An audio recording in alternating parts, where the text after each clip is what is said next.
Good morning mga kasamot-sari Pinay in Taiwan.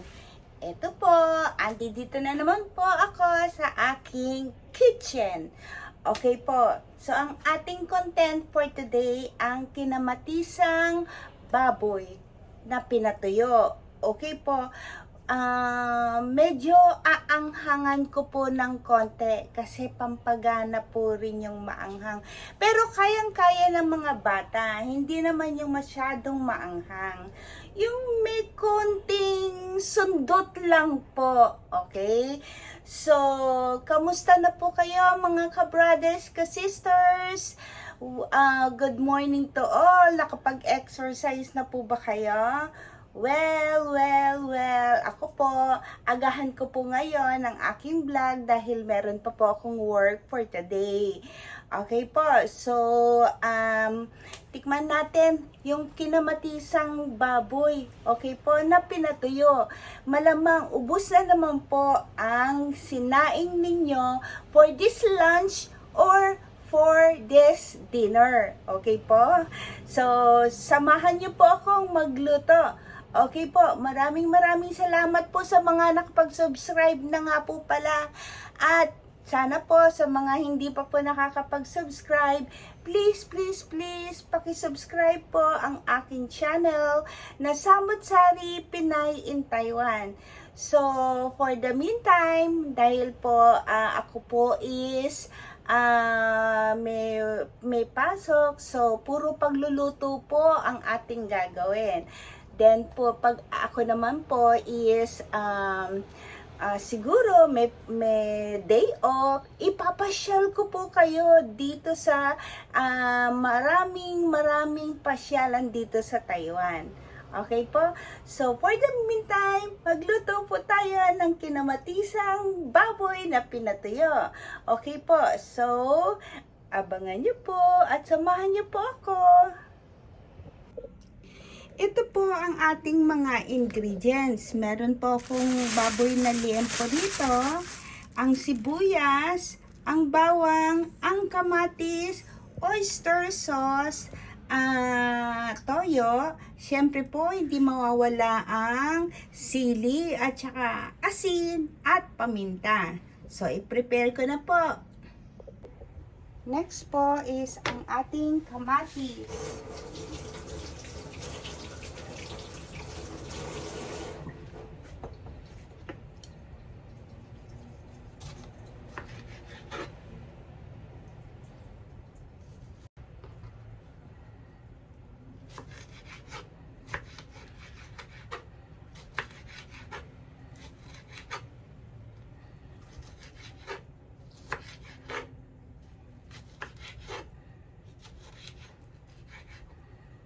Okay po, ang ating bawang.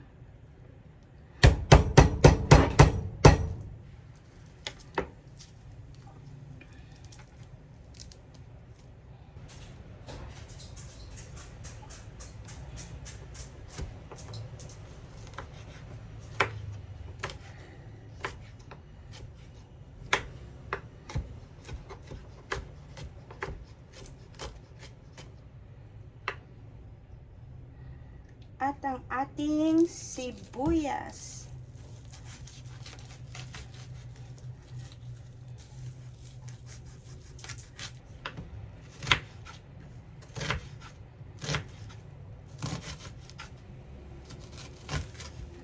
Okay po, ayan po, nakapag-prepare na po tayo. Umpisa na po natin ang pagluluto.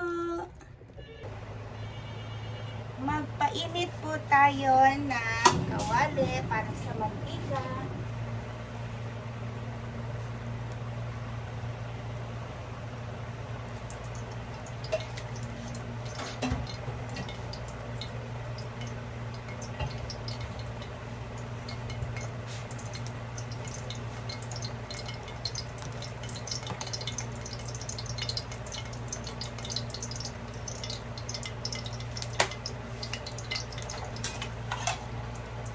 I-fry po muna natin ang ating baboy.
po, medyo nagba-brown na siya.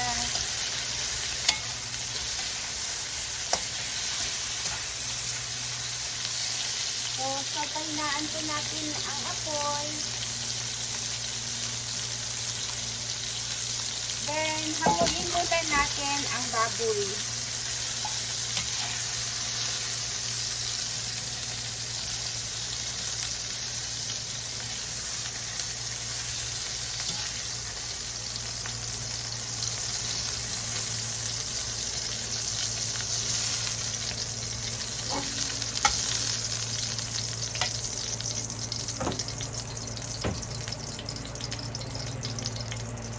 Din po sa pinag-anuhan natin ng baboy, ilagay na po natin ang sibuyas.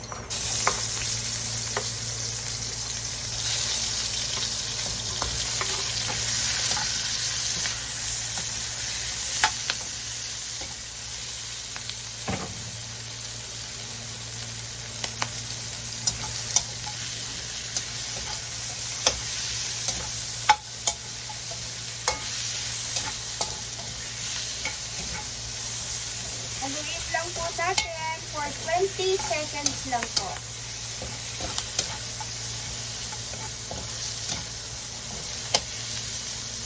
Tapos, isabay na po natin. Magdagdag po tayo ng konting mantika.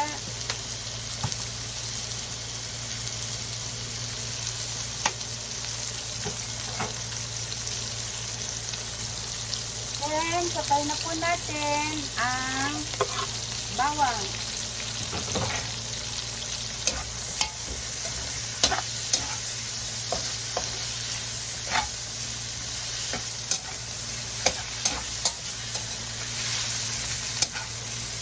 Bawang naman po, mga 10 seconds lang, okay na po. Hindi naman po natin kailangang sunugin or what, i-toast or what. Basta mangamoy lang po yung kanilang mga aroma.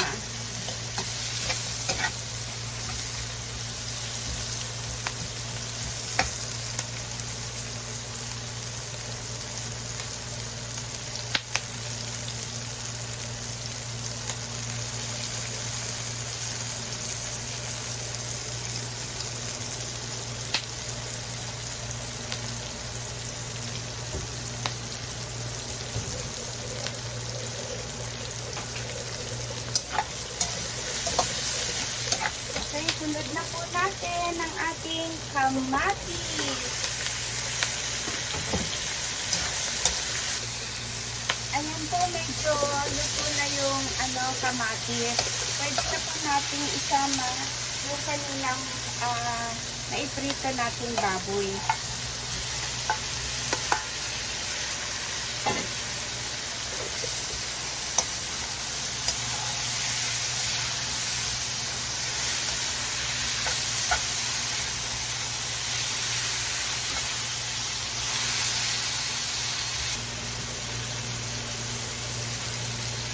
Add po natin ang mainit na tubig.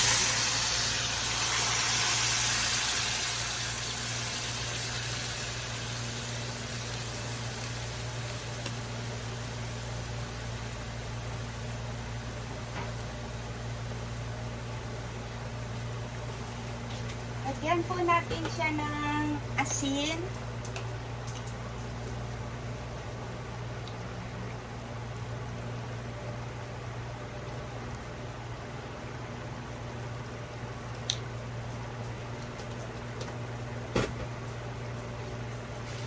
Paminta.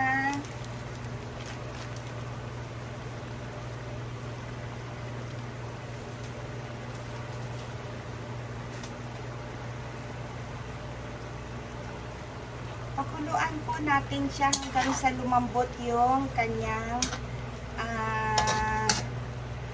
baboy.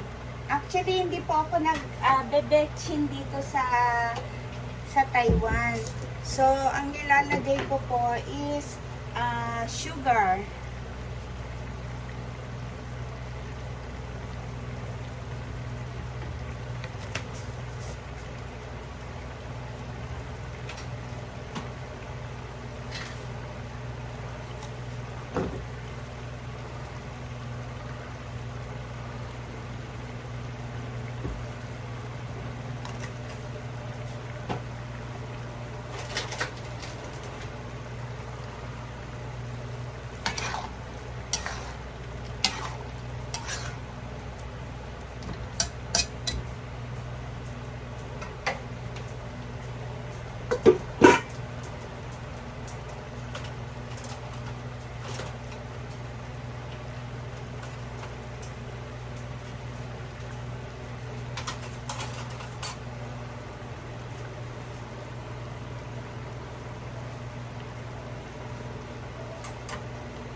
tayo ng oyster sauce.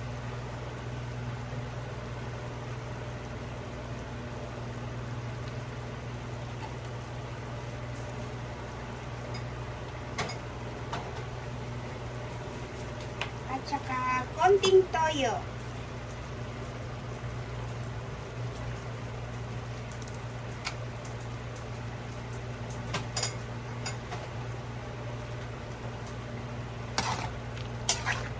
Yan po, takpan natin hanggang sa maluto yung baboy.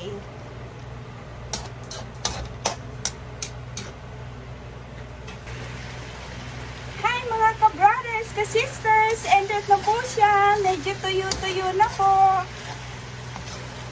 Ang request po ng aking anak is may konting sabaw-sabaw para sa kanilang kanin. Okay. So, gagawin po natin siyang espesyal dahil mag-a-add po ko ng cheese.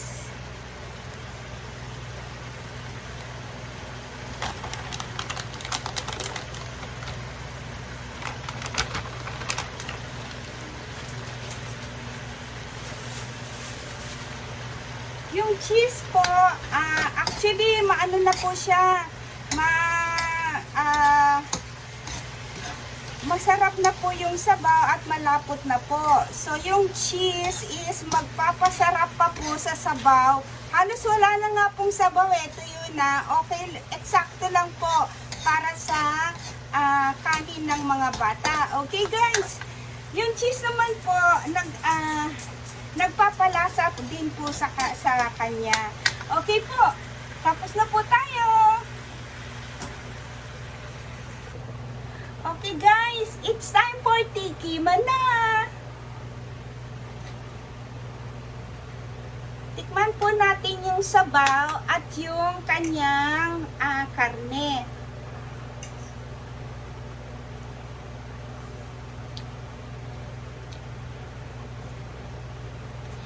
Ang sarap po ng sabaw, kaya lang talagang umepekto yung anghang niya. Naku, yung isa kong anak na lalaki, hindi pa naman masyadong kumakain na maanghang. Pero magugustuhan to ng tatay nila at yung anak kong babae. Ibalik, dadamihan na lang ng kanin ng anak ko. Subukan naman po natin ang karne. Ayan, malambot na po siya.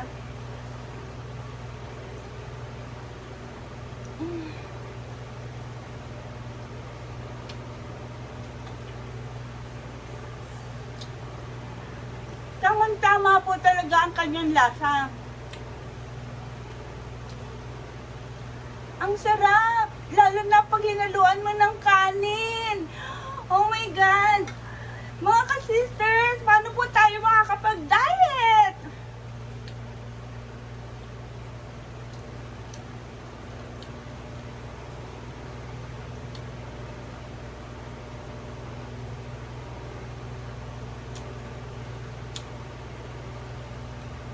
Ang sarap, the best. Ang sarap po talaga. Kaya mga mommies, magluto na po kayo ng kinamatisang baboy with special cheese. Okay po?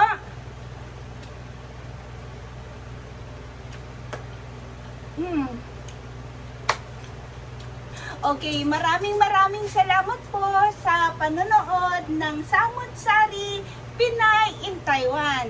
Mga ka-brothers, mga ka-sisters, and nag-enjoy po ba kayo sa aking vlog? Maraming salamat po at sana magkita-kita muli po tayo sa next episode ko. Okay po, maraming salamat po. I love you all. God bless!